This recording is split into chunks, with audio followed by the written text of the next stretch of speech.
उधर कांग्रेस के बाद बीजेपी ने भी अपने विधायकों की बाड़ेबंदी की है। बीजेपी ने जयपुर के जामडोली में बाड़ेबंदी का दूसरा दिन किया है, यानी कि अभी जामडोली में बाड़ेबंदी की गई है। जामडोली के रिसोर्ट देवी रतन में विधायक रुके हुए हैं।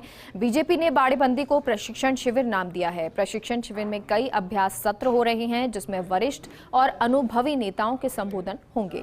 बीजेपी की बाड़ेबंदी में पूर्व सीएम वसुंधरा राजे, प्रदेश प्रभारी अरुण सिंह, प्रदेश अध्यक्ष डॉक्टर सतीश पूनिया, संगठन महामंत्री चंद्रशेखर, गुलाब चंद कटारिया समेत कई नेताओं के संबोधन होंगे।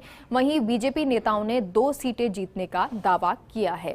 तो 2 सीटें, जिनमें से एक बीजेपी और दूसरा समर्थन निर्दलीय उम्मीदवार सुभाष चंद्रा को, और दोनों ही सीटें जीतने का बीजेपी दावा कर रही है। लेकिन इससे पहले क्योंकि प्रशिक्षण शिविर दिया जा रहा है और जिसमें तमाम विधायक मौजूद हैं, प्रशिक्षण शिविर के नाम से भाजपा विधायकों की ये बाड़ेबंदी है। सुबह 6 बजे से ही विधायकों की दिनचर्या शुरू हो गई। योग व्यायाम के साथ ये दैनिक चर्या जो है वो शुरू हुई है और इसके बाद कई सत्र बीजेपी के यहाँ पर होंगे, कई चर्चाएं होंगी और इन चर्चाओं में कई चीज़ें, मुद्दे निकल कर आएंगे। और हमारे साथ सहयोगी श्वेता मिश्रा अवस्थी जुड़ गई हैं। श्वेता, क्या तस्वीरें हैं वहां पर, किस तरह से ये प्रशिक्षण शिविर यानी कि बाड़ेबंदी जो है बीजेपी की चल रही है?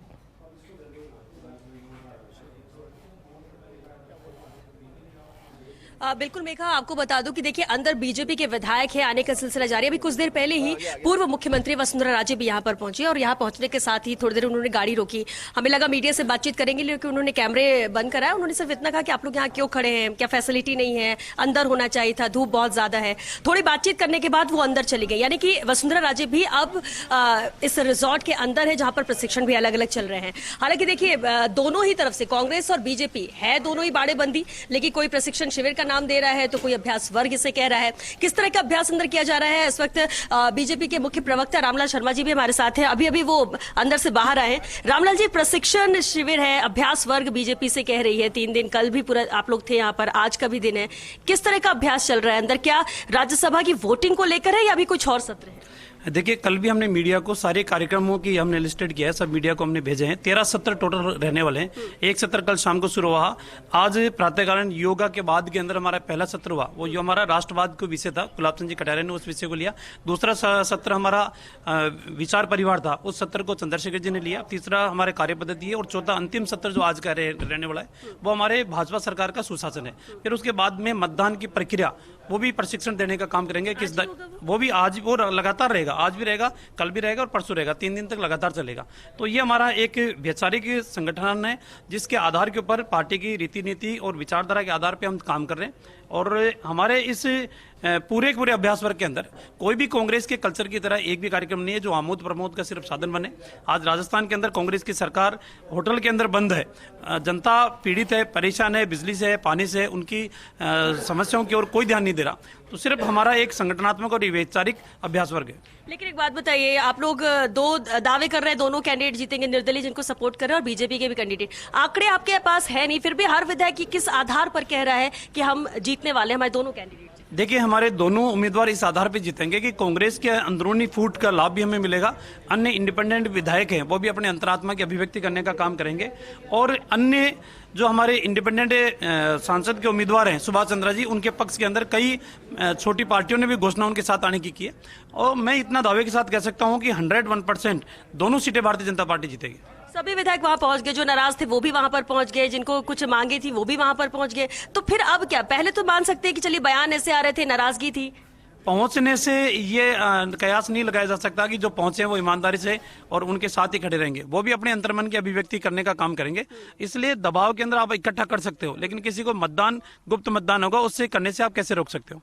चलिए ठीक है। तो मेघा, आपने सुना कि रामलाल जी क्या कह रहे हैं? उनका कहना यही है कि दावे भले किए जाए, भले ही विधायक वहां साथ में चले गए हो, लेकिन अभी भी बीजेपी के साथ कई विधायक है, कई कांटेक्ट में है और वो उन्हें ही वोट देंगे। ऐश्वर्य सहयोगी भी हमारे साथ है। ऐश्वर्य, अभी रामलाल जी से बात हो रही थी, लाख विधायक सब वहां चले जाए बाड़ेबंदी में, आमोद प्रमोद का जो नाम भी उन्होंने दिया, सुबह भी राजेंद्र राठौड़ ने ये बात कही थी, अभी भी दावे यही कि जीतेंगे तो हम ही, निर्दलीय को भी समर्थन, ये आधार समझ में नहीं आ रहा है। वही हाल है। उम्मीद पर ये लोग टिके हुए हैं, लेकिन ये सियासी तौर पर एक रणनीति होती है। रणनीति में सामने वाला प्रतिद्वंदी होता है, उसे मनोवैज्ञानिक रूप से कमजोर किया जाए। दोनों ही पार्टियां इस चीज को लेकर फोकस कर रही हैं। अब मनोवैज्ञानिक तौर तरीके के आधार पर कौन ज्यादा कमजोर नजर आता है देखने वाली बात होगी। लेकिन नरपत सिंह राजवी सरीके नेता जो अमूमन बहुत ज्यादा बातचीत नहीं करते हैं, उनसे आपने ही कुछ देर पहले बातचीत की और वो बड़े कॉन्फिडेंट नजर आ रहे थे। वो कह रहे थे कि गणित का खेल होता है और गणित बैठेगी।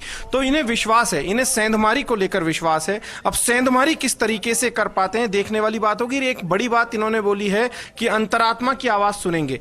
तो अंतरात्मा की आवाज किस तरीके से सुनेंगे, इनकी अंतरात्मा को किस तरीके से जागृत किया जा रहा है। जो कांग्रेस कैंप में जो लोग बैठे हैं उनकी अंतरात्मा को, हालांकि जो आरएलपी है या अन्य पार्टियां हैं, उन्होंने नरपत सिंह राजवी जो बोलकर गए कि जिस पार्टी का कैंडिडेट होता है वो उसी पार्टी को दिखाता है वोट, जिस पार्टी का विधायक होता है उसी पार्टी के एजेंट को दिखाया जाता है। तो लेकिन बड़ी बात यह है कि सेंधमारी कहां होगी, निर्दलियों में होगी या फिर कोई गलत वोटिंग हो जाएगी। कई तरीके के सवाल हैं, लेकिन ये बड़ा प्रश्न है। रोचक मुकाबला भारतीय जनता पार्टी ने कर दिया है। अब रोचकता कितनी बरकरार रहेगी श्वेता, ये देखने वाली बात है। और अभी ऐश्वर्या कुछ देर पहले ही पूर्व मुख्यमंत्री वसुंधरा राजे भी यहाँ पर पहुंची हैं, वो भी क्या यहीं रुकेंगी या फिर सिर्फ सत्र अटेंड करके वापसी है, क्या है? देखिए, अमूमन इस तरीके के सत्रों में वसुंधरा राजे हैं वो भी रुकती हैं, क्योंकि यहाँ पर बीजेपी में एक सिस्टम होता है कि कोई भी होता है वो कार्यकर्ता के रूप में ही होता है। चाहे भले ही प्रधानमंत्री मोदी हो या फिर वसुंधरा राजे हो या सतीश पूनिया हो या राजेंद्र राठौड़ हो, कोई भी है वो एक सामान्य कार्यकर्ता ही माना जाएगा संगठन में। कार्यकर्ता है, कार्यकर्ता के लिहाज से रहे। तो लगभग माना जा रहा है कि वसुंधरा राजे जो हैं वो यहीं पर रुकेंगी। हालांकि नरेंद्र सिंह तोमर और अरुण सिंह अब कल आएंगे। अब इस वक्त का सबसे बड़ा अपडेट यही है। अर्जुन राम मेघवाल भी आएंगे और सुधांशु त्रिवेदी भी आएंगे। ये चारों लीडर्स जो हैं ये कल यहाँ पर पहुंचेंगे और इन सभी के भी सत्र होंगे। और उसके अलावा जैसे शोभा रानी कुशवाहा है वो नहीं आ पाई हैं, शोभा रानी कुशवाहा के परिवार में कोई फंक्शन था तो वो भी कल पहुंचेंगी। इस तरीके से अब सिद्धि कुमारी है, उन्होंने अभी नेता प्रतिपक्ष कटारिया से बातचीत की है। सिद्धि कुमारी कब आएंगी ये भी अभी देखेंगे। लेकिन ओवरऑल जो काउंटिंग है ये 9 तारीख सुबह तक पूरी हो जाएगी। जैसे कैलाश मेघवाल है, सबसे बुजुर्ग हैं, वो भी 9 तारीख सुबह को आने की उनकी संभावना है। जी बिल्कुल। और यहाँ अभ्यास वर्ग की बात करें, सत्र की बात यहाँ पर बीजेपी विधायक कर रहे हैं। अभी भी कुछ लोगों का एक्सेप्शनल अभी तक पहुंचे नहीं है। माना जाए कि 9 तारीख तक फिर भी सभी यहाँ पर पहुंच जाएंगे और उसके बाद 10 तारीख के लिए पूरी फाइनल रणनीति हो बनेगी। हाँ बिल्कुल, 9 तारीख तक ये पहुंच जाएंगे। 9 तारीख सुबह इन्हें एनी हाउ पहुंचना पड़ेगा। लेकिन इन प्रशिक्षण वर्ग में, अभ्यास वर्ग में, जिसे हम लोग बाड़ेबंदी बोलते हैं और ये लोग अभ्यास वर्ग, प्रशिक्षण वर्ग अलग अलग नाम देते हैं। लेकिन यहाँ पर जो ट्रेनिंग चल रही है उस ट्रेनिंग में एक सबसे खास बात यह है कि अलग अलग सत्र है, 4 सत्र है। सुबह 6 बजे से इन लोगों के कार्यक्रम शुरू होते हैं। फिर व्यायाम और योग के लिए अलग से समय दिया जाता है। शाखा भी लगाई जाती है। शाखा के अलावा जो अन्य कार्यक्रम होते हैं उनमें बौद्धिक होते हैं। और दोपहर में विश्राम का समय भी 2 घंटे, 3 घंटे, 2.5 घंटे के करीब इन्होंने तय किया है। और 6 से 7 बजे शाम को या 7 बजे के आसपास इनके मतदान जो होता है राज्यसभा चुनाव की पूरी ट्रेनिंग दी जाती है कि वोट कैसे करना है। और उसके बाद करीब 8:30 बजे के आसपास ये लोग फ्री हो पाते हैं इस प्रशिक्षण शिविर से या बाड़ेबंदी से। तो यहाँ पर मिनट टू मिनट कार्यक्रम चल रहे हैं। और एक बड़ी बात यह है कि जब आला कमान से बड़े नेता भी आएंगे और तमाम प्रमुख नेता यहाँ रहेंगे तो विधायक जो है वो डिसिप्लिन में रहेंगे। लेकिन फिर मैं वही सवाल पर आऊंगा कि लेकिन सेंधमारी है वो किस तरीके से भारतीय जनता पार्टी कर रही है, ये देखने वाली बात है।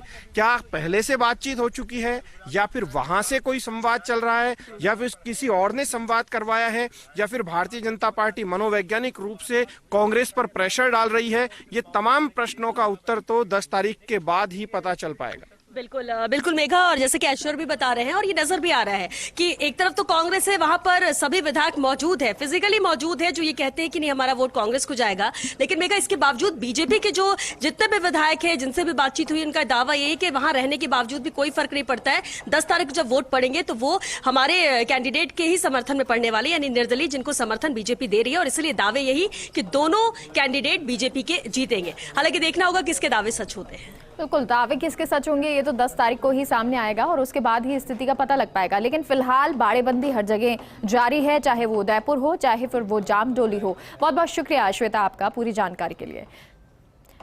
तो ये प्रशिक्षण शिविर जो बाड़ेबंदी है, इसे प्रशिक्षण शिविर का नाम दिया गया है, लेकिन किस तरह से यहाँ पर कार्य हो रहे हैं, किस तरह से सत्र यहाँ चलने वाले हैं, साथ ही साथ क्योंकि योग व्यायाम के साथ जो है शुरुआत हुई थी, वो शुरुआत अब आपको हर रोज सुबह देखने को मिलेगी और उसके बाद सत्र भी यहाँ पर सभी विधायक अटेंड करेंगे।